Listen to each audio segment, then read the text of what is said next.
네, 레위기 2장 1절, 2절 그리고 11절, 13절입니다. 예, 4절인데 그래도 좀 길이가 있어서 서로 번갈아 가면서 읽도록 하겠습니다. 제가 1절하고 하여튼 1절부터 제가 먼저 읽겠습니다.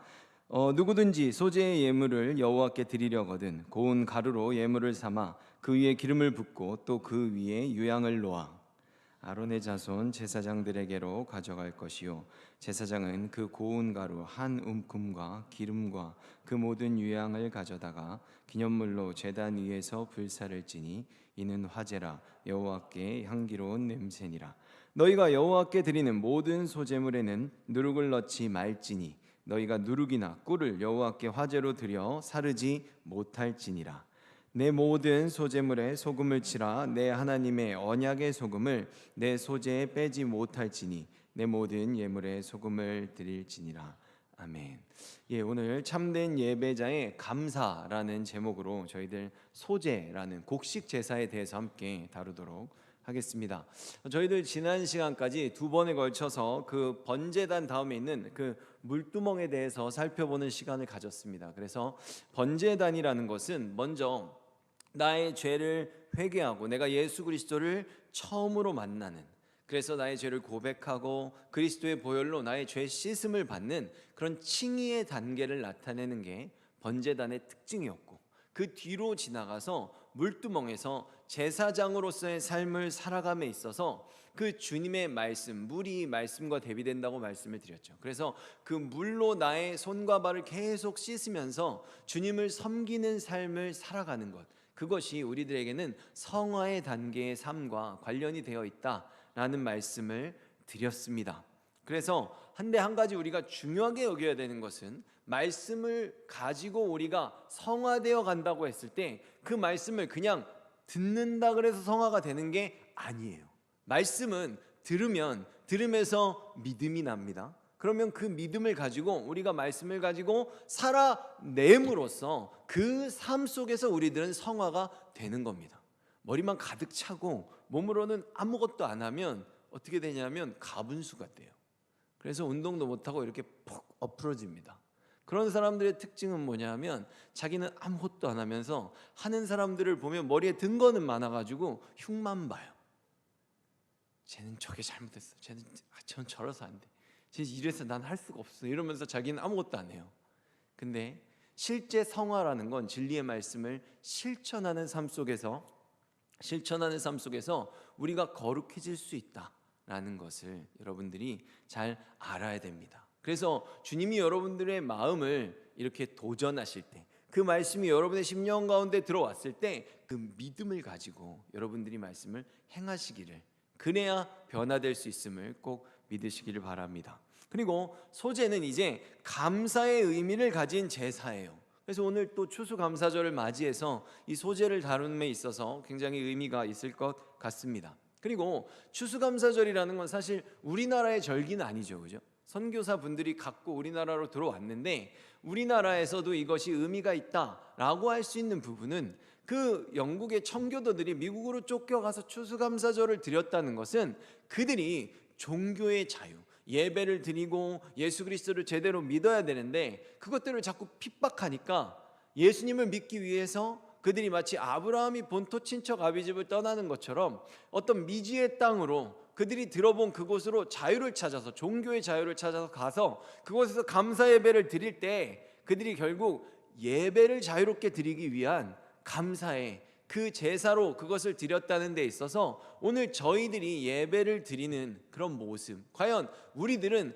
이러한 추수감사주의를 맞이해서 나는 정말 자유롭게 예배할 수 있음에 나의 삶의 최우선순위를 두고 나의 삶의 자리를 떠나리만큼, 그래서 그곳에서 꼭 예배하고 싶어서, 자유롭게 예배하고 싶어서 여러분들이 혹시 이 자리에 와 있는지 한번 생각해 볼 수 있는 시간이기를 원합니다. 소제는 내가 먹는 곡물을 드리는 제사예요. 여러분 한번 생각해 봅시다. 곡물을 드린다라는 것은 내가 먹는 양식을 드리는 거예요. 그렇죠? 내가 먹는 밥을 드린다고 하면 여러분 생각해 보세요. 그러면 밥을 하나님께 왜 드릴까요? 일단 내가 드렸다는 것은 안 먹겠다는 뜻이잖아요. 그렇죠? 그것은 주님, 저 이거 안 먹어도 살 수 있습니다. 왜?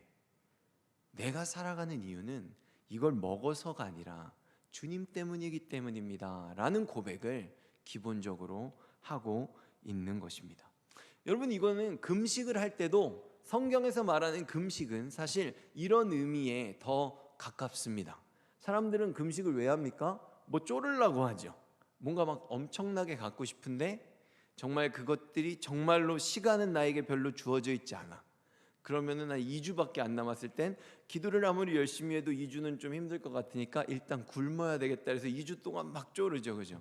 근데 그런 것들은 대부분 잘 안 이루어져요. 안타깝게도 이루어지는 경우도 있죠, 하나님께서 뜻하심이 있다면. 근데 금식의 원래 의도는 그런 게 아니에요. 내가 세상의 삶을 살아가는 데 있어서 나의 육성들이 너무 강해서 내가 어떤 죄된 삶으로부터 내가 스스로 어떤 나의 삶을 바라보면서 후회스러운 거죠.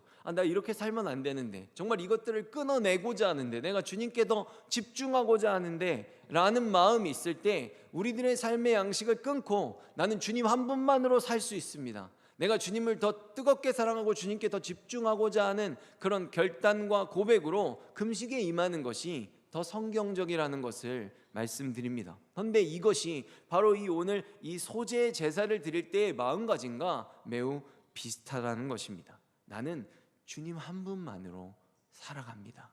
나는 주님만 있으면 됩니다 라는 마음가짐으로 나의 양식을 주님께 드리는 제사라는 것입니다. 그래서 이 곡물은 가루를 내서 드렸어요, 보통은. 근데 중요한 것은 일단은 그 원래의 곡식의 형태가 아니라 우선은 가루를 내야지만 했다는 점이 이 제사의 한 가지의 특징이라고 볼 수 있습니다. 그래서 이러한 곡식의 가루를 냈다는 점을 통해서 저희들이 소재의 제사를 통해 감사와 연결되어 몇 가지를 살펴보자면, 첫째는 모든 제사는 예수 그리스도의 속죄함을 예표하고 있다고 여러분들에게 말씀을 드렸어요. 속죄함에 대한 요소는 기본적으로 가지고 있고, 여기에다가 번제는 헌신을 추가적으로 의미를 갖고 있고, 또 속죄함의 의미를 갖고 있고, 거기에 또 감사라는 추가적인 의미를 소재가 갖고 있고, 그 다음 화목제는 동일하게 속죄함의 의미를 가지고 있고, 또 내가 하나님과 화목해지는, 또 나의 형제와 자매들과 하나가 되는 그런 화목의 목적을 가지고 있는 제사는 모두 다 이렇게 이루어지고 있습니다. 그런데 이것이 왜 중요한가 라고 하면, 우리들은 내가 뭔가 잘 할 수 있을 것 같고, 내가 열심으로 헌신하는 것 같고, 내가 뭘 잘 드려서 감사할 수 있다고 생각하는 것 같죠. 내가 다 할 수 있는 것 같죠. 그러나 우리들이 이 세상에서는 누군가에게 사랑을 베풀고 누군가와 친하게 지내고 누군가에게 감사할 수 있을지 몰라도 하나님에게는 예수 그리스도의 은혜가 없으면 우리들은 아무것도 할 수 없습니다. 그렇기 때문에 동일한 제사를 드리고 어떤 제사가 감사나 헌신에 특화되어 있다고 할지라도 기본적으로는 예수 그리스도의 속죄함의 은혜, 그것을 예표하는 것들이 그 제사 안에 들어있고, 거기에 화목을 더하고 감사를 더하고 헌신을 더하는 이런 모습을 모든 제사가 가지고 있다는 것입니다. 그러니 우리들은 예수 그리스도께서 죄인된 우리들의 죄를 씻어 주심으로써 비로소 하나님이 우리들이 하는 모든 것들을 기쁨으로 받아 주실 수 있게 됐다는 그 전제 하에서 이 모든 일들이 이루어진다는 것을 우리가 알고 있어야 됩니다. 그러므로 이런 점에서 생각할 때 우리가 무언가를 할 수 있다는 건 이미 예수 그리스도의 은혜를 받은 자들이기 때문에 할 수 있는 거예요. 하나님은 내가 아무리 열심을 내도 예수 그리스도를 통하지 않고서는 아무것도 받으실 수 없습니다. 왜냐하면 우리들은 죄인들이기 때문이에요. 그래서 예수님의 속죄함을 덧입고 바로 감사의 소재로 나아갈 수 있다는 것입니다.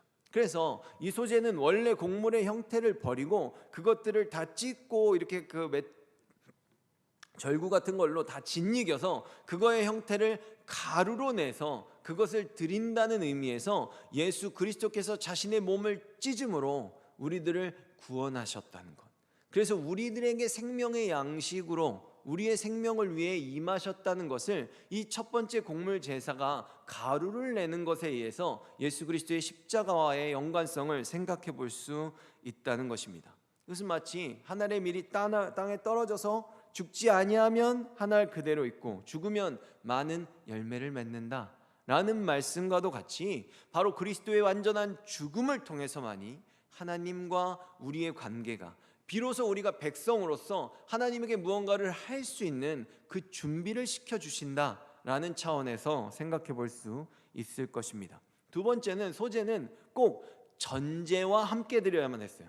전제는 무슨 제사냐 하면 포도주를 드리는 제사입니다. 이게 왜 그러냐 하면, 지금도 제가 말했지만 모든 제사는 예수 그리스도의 속죄를 기본으로 한다고 말씀드렸잖아요. 근데 다른 동물들을 잡는 다른 모든 제사들은 다 피가 있잖아요. 근데 소제는 피가 없잖아요. 그죠? 우리가 쌀을 찌우면 쌀이 아야 이러면서 피를 내는 게 아니잖아요. 그런 것처럼 이 곡식의 제사에는 바로 예수 그리스도, 내가 떡과 포도주를 예수님이 유월절에 주시잖아요. 그런 것처럼 생명의 떡이신 예수 그리스도의 몸을 상징하는 그 곡식, 곡물은 있지만 예수 그리스도의 피를 상징하는 동물의 피가 없었기 때문에 이 소제를 드릴 땐 언제나 전제와 함께 드림으로써 예수님의 그 떡과 피, 몸과 피를 상징하는 그 제사의 요소를 함께 갖추는 것이 기본이었다는 것을 저희들이 알 수 있습니다. 그리고 세 번째로는, 언제나 우리가 제사를 드릴 때 두 가지를 생각해야 돼요. 뭐냐 하면, 예수님이, 만약에 어린 양이신 예수님이 죽으셨죠. 그래서 우리의 죄를 사했어요. 그러면 예수님이 죽으신 그 동일한 자리에서 우리는 예수님의 삶을 이어가면서 살아야 된다는 겁니다. 예수님이 자신의 몸을 찢어서 우리를 십자가에서 구원하신 것처럼 우리들 또한 우리들의 몸을 찢고 우리들의 감정을 다 버리고, 그래서 바로 우리들 자신을 주님께 드리는 그 제사의 자리, 그것이 바로 하나님께서 우리들에게 받으시는 참된 감사의 모습이라는 것입니다. 우리들이 주님께 받은 그 새로운 삶, 새로운 생명을 진짜로 감사하는 마음이 있다면 주신 그 생명을 가지고 주님을 위해 살아가는 것이 너무나 중요하다는 것을 지금 이 소제의 제사가 저희들에게 알려주고 있는 것입니다. 그 다음 오늘의 저희들이 말씀을 읽었을 때 네 가지의 말씀을 읽었는데, 그 네 가지의 말씀에는 모두 다, 네 개의 구절에는 다 각각의 재료들이 들어있어요. 소제는 곡식 가루로 드리는 제사였지만 소제가 굉장히 5대 제사 중에 가장 특화되었던 점이 무엇이냐면 바로 향기를 강조하는 제사였다는 것입니다. 물론 다른 제사들도 뭐 다 태워서 드렸기 때문에 향기가 아예 없었던 것은 아니에요. 그러나 소제는 냄새를 내는 그 유향을 넣는다든지 뭐 소금을 친다든지 거기다가 이런 향기와 관련된 것들을 계속해서 첨가하는 향이 가장 강조되어 있던 그런 제사였다는 특징을 가지고 있습니다. 근데 여러분, 이 향에 대해서 저희들이 한번 생각을 해볼게요. 여러분들이 향수를 왜 뿌리십니까? 향수를 보통 뿌리는 데는 물론 자기가 그 냄새가 너무 좋아가지고, 그죠? 자기 냄새를 이렇게 막 너무 좋아할 수도 있어요. 그러나 향수를 뿌리는 것은 보통 다른 사람들에게, 그죠? 내가 좋은 인상을 주거나 어떻게 다른 냄새를 내기 위해서 그렇게 뿌리는 경향이 많이 있잖아요. 근데 사람들은 보통 향수를 안 뿌리거나 그냥 일반적으로 사람한테 나는 냄새가 있는데 그 냄새는 잘 몰라요. 저는 가족들이 있기 전까지는 스스로 무양무취다 이러면서 자부하면서 살아왔는데, 우리 애들이 이렇게 같이 지내다 보니까 제가 이렇게 하면서 옷 같은 거를, 요새는 막 애들이 옷을 같이 입으니까 정신이 없어요. 무슨 옷인지, 검은 옷이면. 그래서 제가 이렇게 냄새를 맡아봐요. 그래서 냄새가 너무 많이 나는데 내 옷 아닌데, 그러면 애들이 아빠 냄새인데? 이러면서 저한테 이렇게 줘요. 근데 아저씨 냄새가 난다 이 얘기겠죠. 그런 것처럼 사람들은 그 냄새를 잘 모릅니다. 자기한테 무슨 냄새 나는지 잘 몰라요. 근데 지금 이 소제라는 것도 향수를 뿌리는 것, 그리고 내가 어떤 냄새를 바라기 위해서 거기에 무언가를 계속 첨가한다는 것은, 이 소제라는 제사는 그 어떤 제사들보다도 그 제사를 받는 대상이 하나님을 향하고 있다라는 특징을 가지고 있음을 저희들이 생각해 볼 수 있다는 것입니다. 그래서 소제에는 넣어야만 하는 것들과 절대로 넣으면 안 되는 요소들이 있어요.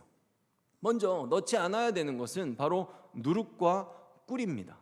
근데 제가 여러분들에게 늘 말씀드리지만 성경에 어떤 단어가 하나가 딱 나오면 그 단어 하나로 성경 전체를 다 이해하려고 그러면 안 돼요. 성경은 그 맥락이 굉장히 중요합니다. 그래서 누룩과 꿀도 성경에서 좋은 의미를 가지고 있는 것도 있습니다. 여기서는 안 좋은 의미를 갖고 있으니까 넣으면 안 되는 재료들에 속하겠죠. 그래서 누룩이라는 것은 무언가를 계속 이렇게 부풀게 만드는 그런 역할을 하기 때문에 천국의 기쁨을 이렇게 크게 만드는 그런 모습으로 이 누룩이 좋은 모습으로 나타나기도 합니다. 그리고 꿀도 지금 좋게 나오는 부분이 있는데, 한번 제가, 꿀은 우리가 뭐라 그래요? 말씀이, 주님의 말씀이 나에게 꿀송이 같이 달다, 이런 표현들을 많이 쓰잖아요, 그죠? 그런 것처럼 꿀도 분명히 좋은 의미로 쓰일 때가 있습니다. 하지만 소재에서는 이 두 재료가 모두가 좋지 않은 그런 이미지, 그런 상징성을 가지고 있다는 거예요. 잠언의 말씀을 한번 보겠습니다. 꿀에 대해서 먼저 보면 잠언 5장 3절과 25장 27절을 제가 연속해서 읽으면, 대저 음녀의 입술은 꿀을 떨어뜨리며 라고 돼 있고, 그 다음 말씀에 꿀을 많이 먹는 것이 좋지 못하고 자기의 영예를 구하는 것이 헛되니라 라고 돼 있습니다. 그러니까 이처럼 특히 이 꿀에 대해서 나쁜 모습이 많이 나오는 건 잠언서에 많이 나오는데, 잠언에서는 세상의 즐거움, 어떤 세상의 영광, 세상의 영예, 명예, 그리고 나의 욕망을 추구하는 어떤 그런 굉장히 육적인 모습, 그런 모습으로 이 꿀이 상징되고 있다는 것입니다. 누룩도 안 좋은 부분들이 있는데, 마태복음의 말씀 한번 보겠습니다. 16장 11절과 12절의 일부를 보면, 오직 바리새인과 사두개인들의 누룩을 주의하라 하시니 그제서야 제자들이 떡의 누룩이 아니요 바리새인과 사두개인들의 교훈을 삼가라고 말씀하신 줄을 깨달으니라 라고 되어 있습니다. 고린도전서 5장 8절도 보겠습니다. 묵은 누룩으로도 말고 악하고 악의에 찬 누룩으로도 말고 누룩이 없이 오직 순전함과 진실함의 떡으로 하자. 아멘. 이렇게 되어 있습니다. 그러니까 첫째로 바리새인과 사두개인들의 누룩은 하나님의 말씀을 변질시켜서, 그 말씀이 바로 그 말씀의 중심이 하나님이 아니라 내가 그 말씀의 중심에 서는 그러한 방향으로 이 말씀을 변질시켰어요. 그래서 그들은 하나님이 율법을 주셨습니다. 율법을 주셨을 때 율법을 주심으로 그들이 무슨 생각을 했냐면, 내가 이 율법을 전부 다 지켜가지고 의인이 돼가지고 내가 스스로 구원을 받아야 되겠다라는 생각을 한 거죠. 근데 하나님은 그 율법을 왜 주셨냐라고 하면, 율법을 아무리 열심히 지키려고 해도 그 율법을 내가 도저히 다 지킬 수 없다는 것을 내가 알고 또 다른 율법을 주셨죠. 제사를 드리는, 지금 저희들이 다루는 성막의 율법을 주셨습니다. 그래서 이 성막의 율법으로 내가 지켜내지 못하는 이 율법 조항들에서 내가 죄를 지은 것을 이 성막의 이 율법으로 이 죄를 지우지 않으면 나는 도저히 살 수 없는 죄인이구나, 이것을 깨달으라고 율법을 주신 거예요. 성경에 나오는 율법을 다 정리하면 613개입니다. 성경에 나오는 것들을 정리한 거예요, 유대인들이. 근데 이것들을 613개를 다 지키려고 하니까 다 지킬 수 있을까요, 없을까요? 제가 한 가지 예를 들어볼게요. 현대 걸 예를 들고 옛날 걸 한번 예를 들어볼게요. 유대인들은 태어나면 8일째에 뭘 합니까? 할례를 하죠. 근데 안식일에는 일을 하면 안 돼요. 애가 금요일 날 태어났는데 토요일 날 안식일인데 할례를 해야 돼. 어떻게 할 거예요? 일단은 하나는 어겨야 되잖아요, 그죠? 그리고 또 유대인들은 안식일에 일을 하면 안 되는데 엘리베이터 버튼을 누르면 그게 일하는 거예요. 그래서 그걸 하지 않기 위해서 그 전날에 엘리베이터를 층마다 다 쓰게 해놓는 그런 일들을 합니다. 그거를 누르면 안 되니까. 근데 관리 아저씨가 까먹을 수도 있잖아, 그잖아요. 그러면 내가 14층을 걸어 올라갈 수는 없잖아. 그러면 또 어떻게 하냐, 그럴 땐 이방인은 와서 또 눌러줘도 돼. 무슨 얘기야? 이방인 너는 지옥 가도 된다는 얘기지. 나는 이걸 일단 눌러서 천국 가야 되는데, 누르면 안 돼. 천국 가야 되는데 너는 어차피 지옥 가니까 나를 좀 위해서 이걸 좀 눌러줘라. 이런 법들을 만드는 거예요. 그래서 미시나라는 책이 있는데, 미시나라는 책은 그들이 갖고 있는 이 율법, 이 구약 성경에 대한 유대인들을 위한 주석입니다. 탈무드 같은 건데, 거기서는 이 율법을 613개 하나님이 주신 그대로의 형태가 아니라 이것을 자기들 나름대로 계속 이런 예외적인 법들, 뭐 동물이 눌러주면 돼, 원숭이 안고 다녀도 되고, 뭐 이방인이 해주면 되고, 뭐 이런 법들, 뭐 안식일과 그게 겹치면 뭐 할례부터 해라, 뭐 이런 거, 안식일을 먼저 지켜, 이런 법들을 만들어서 그 율법 조항을 613개에서 지금은 1300개 이상으로 늘려놓았습니다. 다 지키려고. 다 지키려다 보니까 계속 늘어나는 거지, 그렇죠? 하나님의 의도를 완전히 벗어난 거예요. 왜? 이미 2배를 넘었잖아요. 그때 이상하다고 생각을 해야 돼요.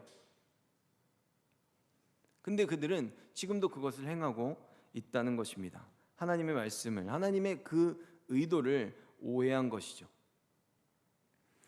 그래서 바로 이 누룩이 상징하는 것은 인간의 이런 악한 생각으로 하나님이 주신 은혜예요. 왜? 하나님이 만약에 이것을 지켜 안 그러면 죽어 라는 율법만 줬으면 이것은 지켜야 돼요.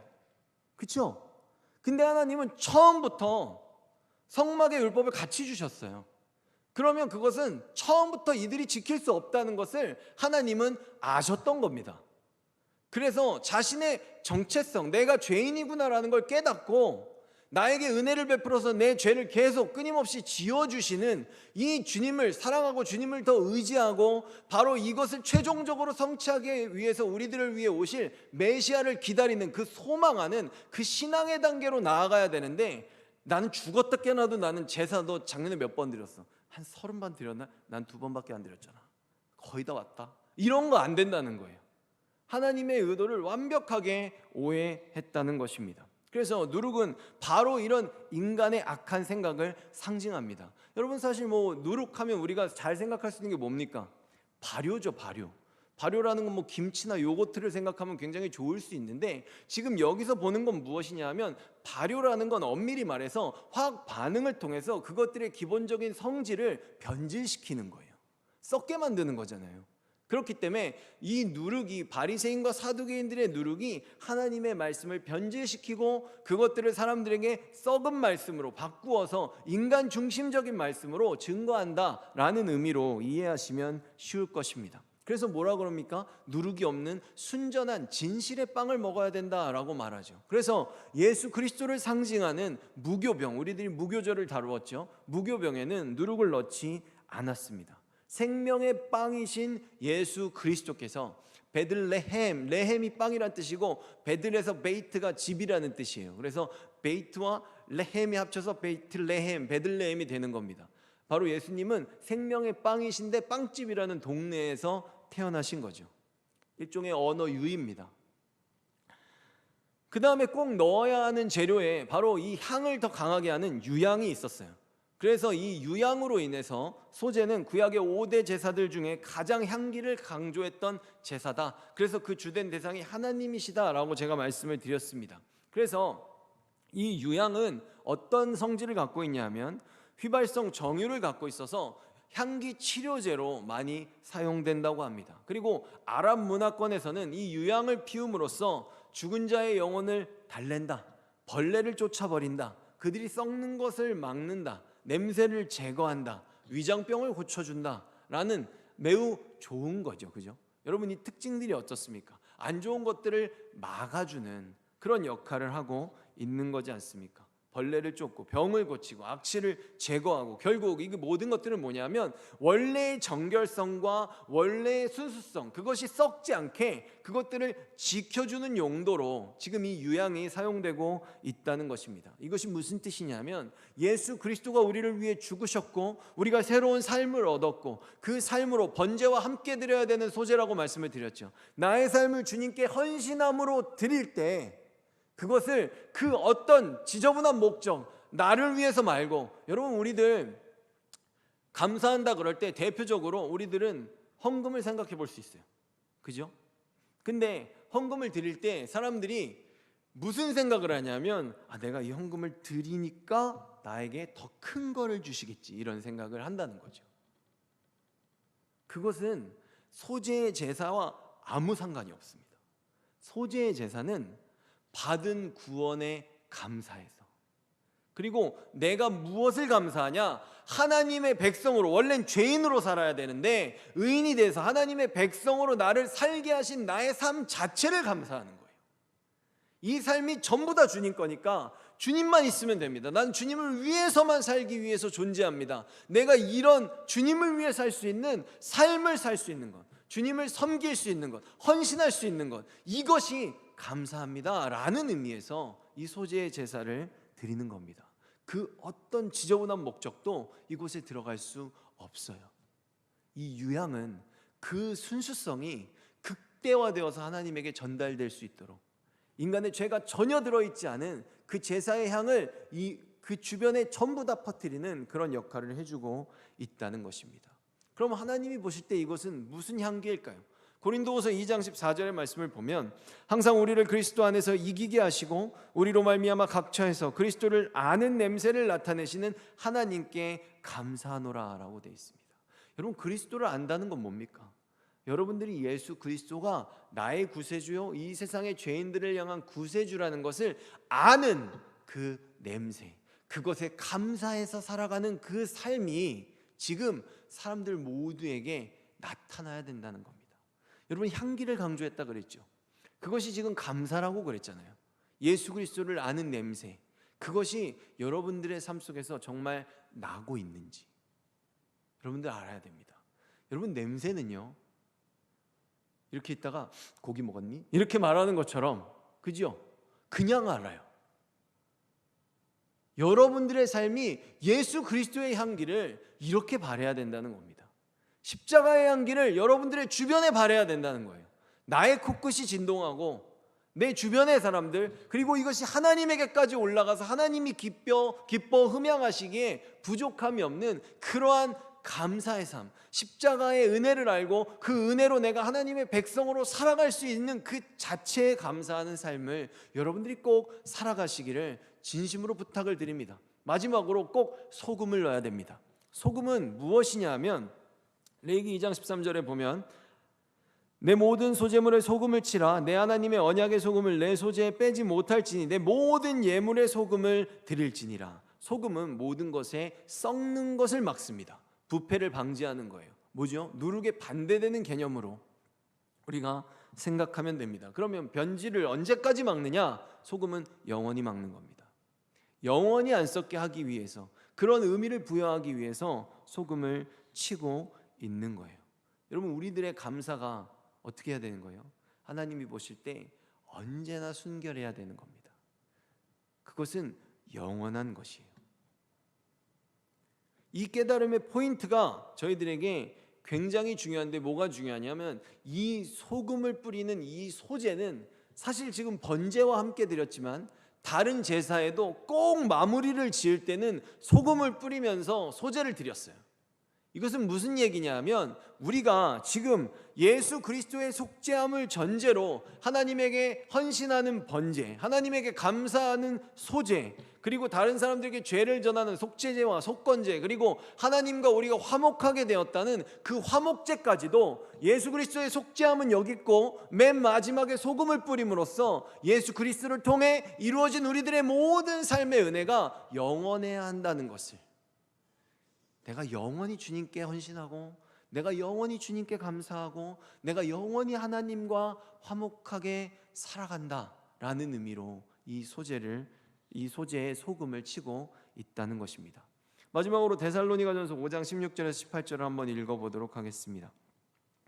함께 읽겠습니다. 시작. 항상 기뻐하라, 쉬지 말고 기도하라, 범사에 감사하라. 이것이 그리스도 예수 안에서 너희를 향하신 하나님의 뜻이니라. 아멘. 처음부터 말했듯이 번제는 자발적인 제사였지만 그것이 하나님의 백성이라는 자신의 정체성을 알고 난 다음에는 번제는 의무적인 제사라고 말씀을 드렸습니다. 근데 내가 헌신을 표하는 이 번제의 제사와 꼭 함께 드려야 되는 것이 바로 내가 헌신할 수 있음에 감사하다는 나의 마음을 표현하는 소제라고 말씀을 드렸어요. 그러니까 우리가 주님을 향해서 감사를 드린다는 것, 예수님을 통해서 하나님의 백성이 되고 그 백성됨에 감사하면서 살아가는 것, 내가 하나님 섬길 수 있음에 감사하면서 살아가는 것 또한 우리들 신앙의 아주 필수적인 요소라는 것입니다. 근데 여러분, 저희들 감사를 생각할 때 절대로 잊어서는 안 되는 건, 여러분 오늘 이것 한 가지는 아까 말했지만 꼭 기억하시기를 바랍니다. 우리들은 무언가를 받기 위해서 하나님께 드리는 게 아니에요. 내가 헌신해서 무언가를 받겠다고 드리는 게 아니에요. 우리들은 이미 받은 구원으로 인해서 이 헌신할 수 있음에 감사하는 겁니다. 제가 아까도 말했지만 예수님이 우리를 위해서 죽지 않았으면 아무것도 못해요. 하고 싶어도 못해요. 그러나 우리들이 주님께 기도할 수 있고 예배할 수 있고 사랑을 베풀 수 있고 구제할 수 있고 예수 그리스도의 이름으로 무엇이든지 할 수 있는 것은 다 예수님의 십자가의 은혜를 이미 받았기 때문에 할 수 있는 겁니다. 그래서 그걸 할 수 있는 자체가 주님께 우리가 드릴 수 있는 가장 큰 감사라는 것 잊지 않으시기를 바랍니다. 사람은 자기 중심적이에요. 그래서 바울은 뭐라고 고백합니까? 나는 매일 죽는다라고 말합니다. 여러분, 제사장들은 번제를 하루에 몇 번 드렸다고요? 아침 저녁 2번 드렸습니다. 이걸 항상 드리는 번제라 그래서 상번제라고 불러요. 바울이 나는 매일 죽는다라고 하는 그 고백은 굉장히 구약 시대에 제사장들이 매일매일 번제를 드리면서 아침 저녁으로 자신의 헌신을 다짐했던 모습과 굉장히 비슷한 고백임을 저희들이 알 수 있습니다. 근데 이 고백이 저희들의 고백이 돼야 된다는 거예요. 그래서 항상 기뻐할 수 있어야 되고 범사에 여러분들의 삶의 모든 부분에서 모든 영역에서 항상 감사하면서 살아갈 수 있는 참된 감사의 삶을 살아가시기를 바랍니다. 그때 그런 여러분들의 삶이 주변의 사람들에게 예수 그리스도의 참된 향기가 무엇인지 그들이 그 향기를 맡을 수 있는 그런 온전한 통로가 되고 온전한 도구가 될 것을 믿어 의심치 않습니다.